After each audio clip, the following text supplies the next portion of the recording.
Hi, thanks for talking to me today. I appreciate it. I'm really enjoying this series.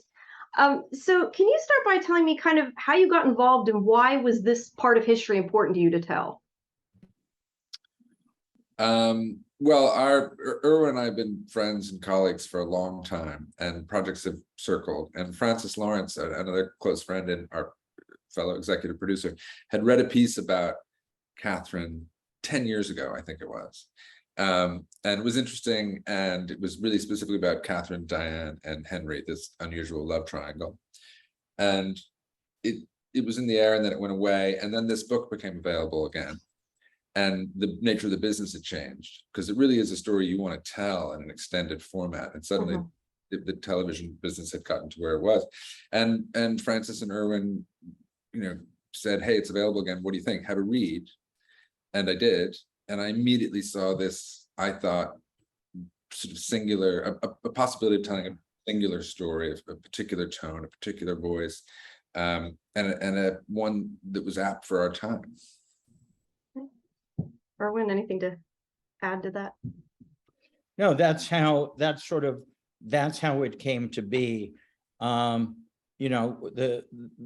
thing that interested both of us about it also is I've been in this business for long enough that when I first came into it, there were really no women who were in a position to say yes or no. There was one female, there had been one female head of production, who was Sherry Lansing. Other than that, women were there to serve movies up to the men that could decide whether to make them or not. And a constant refrain was always, well, so-and-so, she's just not very nice, or so-and-so, she's got really sharp elbows, or so-and-so, she's really conniving. And I always thought, well, geez, she is just trying to even the playing field. And I thought it was, and women at that point had to be we're not playing on an even playing field. They had to be so much better, so much smarter to get on an even playing field with men. And I think that's the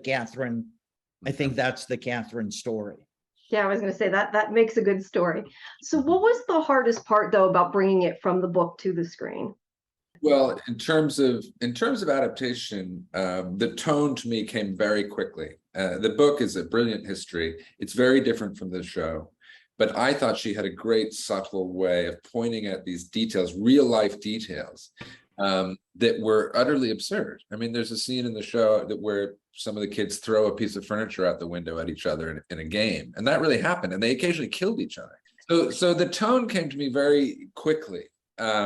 In terms of getting it to the screen, we kind of did this at the height of COVID, and we did it under, for various reasons, a lot of pressure, which was unusually challenging, but I think also created a wonderful kind of bunker mentality. The other big challenge about it, and I'll really compliment Justin on this, the other big challenge about it was how to not make it a history lesson.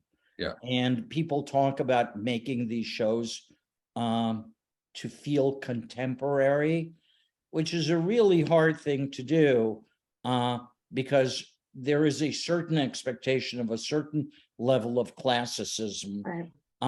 And to walk that line and not make it feel anachronistic, but when people talk about making it feel contemporary, they don't realize that what they're really saying is make it feel real. Don't make it feel stiff. Don't make it feel like these people know that they're living in period. Exactly. And that's what Justin really did. These are all living, breathing people with needs and wants and all of that. And because most of them are royals, they're free to express themselves. Yeah, yeah. I was gonna say you talk about tone. I was surprised when I found it funny. I mean, I didn't expect it to be funny when I watched it. So I liked that it was definitely more contemporary in that way. Well, we're almost out of time. I was just gonna say, can you give me a couple words, just kind of describe the show for somebody who hasn't seen it besides contemporary? Be funny.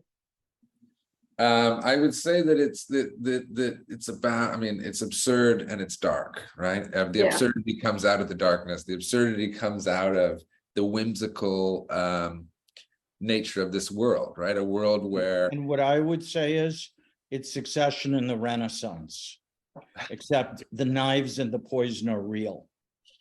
Yeah. All right. Well, thank you for your time. I appreciate it. Like I said, I'm really enjoying it. So thank you. Thank Thank you. you.